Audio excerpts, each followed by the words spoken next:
லேடிஸ்க்கு ஒரு டிப்ஸ் இல்லை, இது ஒரு வீடியோவாகவே போடுறேன். இப்போ வந்து நிறைய பேருக்கு இப்போ ஸ்ட்ரைட் பேண்ட் தான் ஃபேமஸாக ஓடிட்டுருக்கு. ஸ்ட்ரைட் பேண்ட் எப்படி கட் பண்ணுறதுன்னு நிறைய பேருக்கு தெரியறதில்ல. ஸோ அது எப்படின்றது இந்த வீடியோவில் நான் உங்களுக்கு சொல்கிறேன். கண்டிப்பாக புரியும்னு நினைக்கிறேன். வாங்க வீடியோக்குள்ளே போகலாம். இப்போ வந்து பேண்ட்டோட ஹைட்டு வந்து பார்த்திங்கன்னா 40 இன்ச்சு சரிங்களா. 40 பேண்ட்டோட ஹிப் வந்து 40 சைஸு, லென்த்துமே 40. ஸோ லெக்கோட லூஸ் காலோட லூஸ் வந்து 12 இன்ச்சு. இப்போ இதை வந்து எப்படி நம்ம வந்து கிளாத்தில் கட் பண்ணுறதுன்னு நான் உங்களுக்கு இந்த வீடியோவில் வந்து ஃபஸ்ட்டே நான் கட் பண்ணிவிட்டேன். இப்போ வீடியோக்காக உங்களுக்கு புரியறதுக்கு நான் சொல்கிறேன். இப்போ வந்து ஒரு பேண்ட்டோட போர்ஷனை கிளாத்தை வந்து இப்படி ஃபோல்டு பண்ணி மடித்து போடுறோம். அது நான் வேறு வீடியோவில் உங்களுக்கு சொல்கிறேன். இப்போ வந்து இந்த பேண்ட்டை இப்படி போட்டோம் அப்படின்னா ஃபஸ்ட்டு வந்து இங்கேருந்து காலுக்கு வந்து 1.5 இன்ச்சு இங்கே மார்ஜின் விட்டுருங்க. லெக்குக்கு மார்ஜின் விட்டு நீட்டாக ஒரு கோடு போட்டுட்டு நெக்ஸ்ட் என்ன பண்ணுறீங்கன்னா ஸ்ட்ரைட்டாக பேண்ட்டோட ஹைட் என்ன இருக்குது 40 இன்ச் வருது இல்லைங்களா. ஸோ 40 இன்ச் இதோட முடிச்சுக்கோங்க. அதுக்கு மேலே 3 இன்ச்சுக்கு வந்து நீங்கள் என்ன பண்ணுறீங்கன்னா ஃபோல்டிங்க்கு இலாஸ்டிக் வைக்கிறோம் அப்படின்றது ஃபோல்டிங்க்கு வந்து கிளாத் விட்டுட்டு இதை வந்து கோடு போட்டுக்கிறீங்க ஸ்கேலில். இப்போ நான் போட்டிருக்கேன் இல்லையா அந்த மாதிரி போட்டுட்டு அதுக்கப்புறம் இது வந்து எக்ஸ்ட்ரா மார்ஜின் இதை தான் வந்து நான் சொன்னது வந்து 4 இன்ச்சுக்கு விட்டுக்கோங்க. இதை வந்து 4 இன்ச்சுக்கு விடுங்க. 40 இன்ச்சு கீழே இங்கே வந்து பார்த்திங்கன்னா 1.5 இன்ச்சு கீழே மார்ஜின் வந்து 1.5 இன்ச் ஃபோல்டிங்க்கு லெக் ஃபோல்டிங்க்கு. இப்போ பார்த்தீங்கன்னா இப்போது இந்த காலோட போர்ஷன் தான் நீங்கள் கரெக்டாக இப்போ கட் பண்ணி எடுக்கணும்.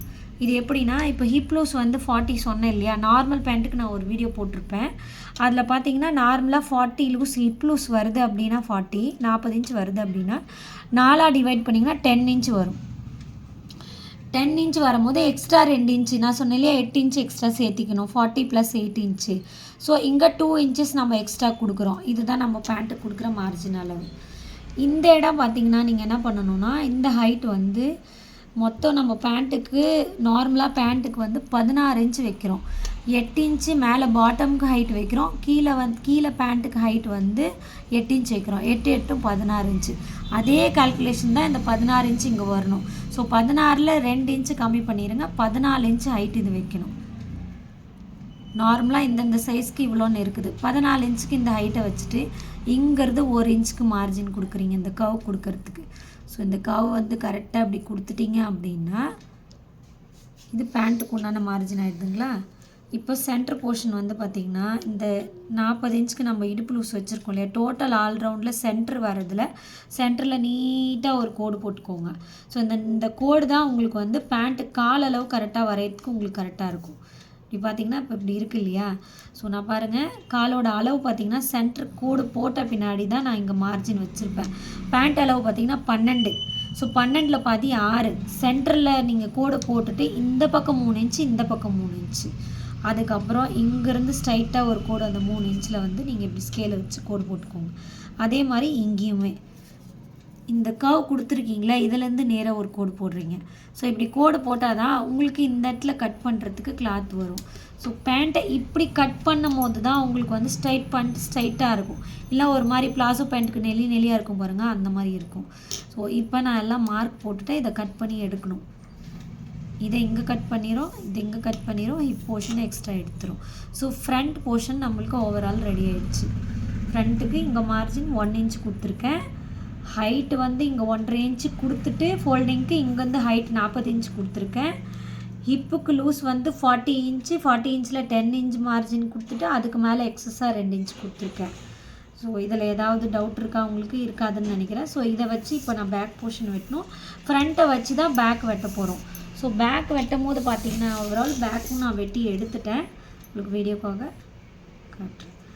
இப்போ பார்த்தீங்கன்னா பேக்குக்கு வந்து சேம் இதே தான். ஃப்ரண்ட் போர்ஷனை அப்படியே தூக்கி இதுக்கு வைக்கிறோம் பேக்குக்கு. ஸோ இந்த இடத்துல ஸோ பார்த்திங்கன்னா சேம் அதே தான் எல்லாமே. பேக்கில் பார்த்திங்கன்னா சைடில் எல்லாமே அதே மார்ஜின் தான். பேக் ஃப்ரண்ட் எல்லாமே என்னென்னா பேக்கில் வந்து பார்த்திங்கன்னா இங்கே வந்து 1 இன்ச் நம்மளுக்கு பேக்கில் வந்து கொஞ்சம் ஷேப் அதிகமாக இருக்குது இல்லைங்களா. ஸோ அப்போ வந்து பேக்கில் கிளாத் அதிகமாக கொடுக்கணும். ஸோ ஃப்ரண்ட்டோட இங்கே கொடுக்குற மார்ஜின் வந்து 1.5 இன்ச் எக்ஸ்ட்ரா கொடுக்கணும். நீங்கள் 1.5 இன்ச் வந்து எக்ஸ்ட்ரா கொடுத்தீங்கன்னா தான். அதே மாதிரி இங்கே ஹிப்புக்கு மேலே பார்த்திங்கன்னா இந்த இடம் சைடு போர்ஷனில் வர தேவையில் வந்து நீங்கள் எக்ஸ்ட்ரா கொடுக்க தேவையில்ல. நீங்கள் சைடு போர்ஷனில் எக்ஸ்ட்ரா கொடுக்க தேவையில்ல. பேக்கில் ஹிப்புக்கு வருது பார்த்திங்களா, பேக் தூக்கலாக இருக்கிறதுனால நம்ம இந்த ஹைட்டை வந்து எக்ஸ்ட்ரா கொடுக்கணும். இந்த ஹைட்டு இதோட எவ்வளோ எக்ஸ்ட்ரா கொடுக்கணும்னா 1.5 இன்ச்சு கொடுக்கணும். இதுவுமே 1.5 இன்ச்சு தான், இந்த ஹைட்டுமே 1.5 இன்ச்சு தான், இந்த ஹைட்டுமே 1.5 இன்ச்சு தான். இந்த ஷேப் கொடுத்துருக்கேன் பார்த்தீங்களா கர்வு, இதோட இதுவும் 1.5 இன்ச்சு தான். ஸோ ஆல் ஓவர் வந்து ஃப்ரண்ட்டோட பேக் இந்த இடத்துல டோட்டலாகவே 1.5 இன்ச்சு நீங்கள் கொடுத்தீங்கன்னா தான் பேக் போர்ஷனுக்கு உங்களுக்கு லூஸ் கிடைக்கும். ஏன்னா ஃப்ரண்ட்டில் வந்து ஃப்ளாட்டாக இருக்கும் போது நம்மளுக்கு வந்து உட்கார செய்ய எந்த ப்ராப்ளமும் வராது. பேக்கில் அதிகமாக இருந்தால் தான் நம்மளுக்கு கரெக்டாக இருக்கும். ஸோ ஃப்ரண்ட்டை வெட்டிட்டு தான் நம்ம பேக்கை வெட்டணும். பேக் வெட்டும் போது எக்ஸஸாக கொடுக்கணும். ஸோ இதுதான் பேக்கோட மார்ஜின்னு. இப்போ பார்த்திங்கன்னா ஃப்ரண்ட்டு பேக் ஓவரால் ரெடி ஆகிடுச்சு. இப்போ நம்ம இதை வந்து ஸ்டிச் பண்ணோம்னா இதில் 2 பீஸ் இருக்கணும், இதில் 2 பீஸ் இருக்கணும். அப்போ தான் உங்களுக்கு ஓவராலாக நீங்கள் வந்து ஒரு பேண்ட்டை கரெக்டாக ஸ்டிச் பண்ண முடியும். நான் இது சிங்கிளாக கட் பண்ணி காமிச்சிருக்கேன். நீங்கள் ஃபோல்டிங் பண்ணும்போது டபுளாக தான் ஃபோல்டு பண்ணணும். டபுளாக ஃபோல்டு பண்ணி வச்சு போட்டிங்கன்னா தான் உங்களுக்கு வந்து கரெக்டாக ஒரு பேண்ட்டை வந்து வெட்ட முடியும். எந்த மெஷர்மெண்ட் இருந்தாலும் ஃப்ரண்ட் போர்ஷனுக்கு வந்து பார்த்திங்கன்னா இந்த கர்வ் ஷேப் வந்து 1 இன்ச்சுக்கு தான் எடுக்கணும். Overall body loose 40, hip loose 40 இருக்குன்னா 40 வச்சுட்டு 2 இன்ச் எக்ஸஸ் கொடுத்துட்டு இந்த இடத்துல ஸ்ட்ரைட்டாக ஒரு கோடு போட்டுக்கோங்க. இந்த கோடை வந்து 14 இன்ச்சுக்கு போட்டுட்டு 2 இன்ச்சு நீங்கள் இப்போ ஃபோல்டிங்க்கு 4 இன்ச்சு விட்றீங்க இல்லையா ஹைட்டு, இதை வந்து 4 இன்ச்சுக்கு ஹைட்டு விடணும் எக்ஸ்ட்ரா. அப்போ தான் நீங்கள் எலாஸ்டிக் வச்சு ஃபோல்டு பண்ணும்போது உங்களுக்கு கரெக்டாக வரும். ஸோ இதுக்கு எலாஸ்டிக் எப்படி வைக்கிறது அப்படின்றது அடுத்த வீடியோவில் நான் சொல்கிறேன். எத்தனை இன்ச்சுக்கு எலாஸ்டிக்கு, 40 இன்ச்சு இடுப்புக்கு எலாஸ்டிக் எவ்வளோ கட் பண்ணணுன்றது நான் அடுத்த வீடியோவில் சொல்கிறேன். அது நம்ம பேஜை வந்து ஃபாலோ பண்ணிக்கோங்க, யூடியூப் சேனலை சப்ஸ்கிரைப் பண்ணிக்கோங்க. தேங்க்யூ.